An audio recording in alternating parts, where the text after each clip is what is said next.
Para o vereador Cláudio Libardi. Muito obrigado, presidente. Meus cumprimentos ao senhor, meus cumprimentos aos demais vereadores, em especial Para declarar à vereadora voto. Daiane, proponente dessa frente. Eu acredito que ele é um tema extremamente técnico.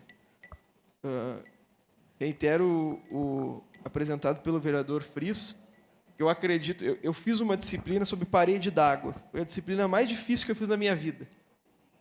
É muito complexo calcular a força que um barramento suporta de água. E não é uma questão que eu tenha competência técnica para fazer, e eu acredito que ninguém aqui tenha competência técnica para fazer. Mas, na função de fiscalizar, eu concordo com a senhora. É necessária a fiscalização acerca de que o técnico esteja efetivamente promovendo.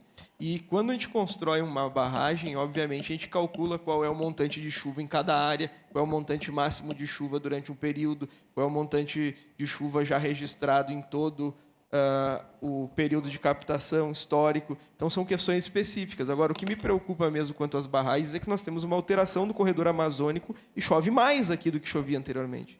Então, essa é a situação que eu acho que nós precisamos debater. Pegar os dados meteorológicos, verificar qual é a realidade que nós vamos enfrentar no próximo período e verificar nossa capacidade. É simples, nós não temos competência técnica para fazer, mas tenho certeza que essa frente tem uma competência política para cobrar o órgão para que faça. A questão de ser terrorismo ou não ser terrorismo, eu não vou me ater. Acredito que a população pode ter recebido uma informação que não era verdadeira, é verdade.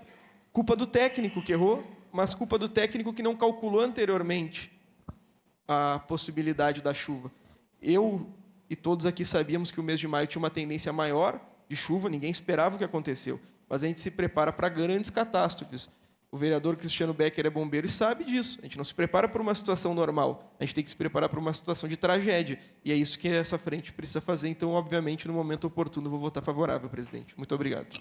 Obrigado, vereador Cláudio. Com a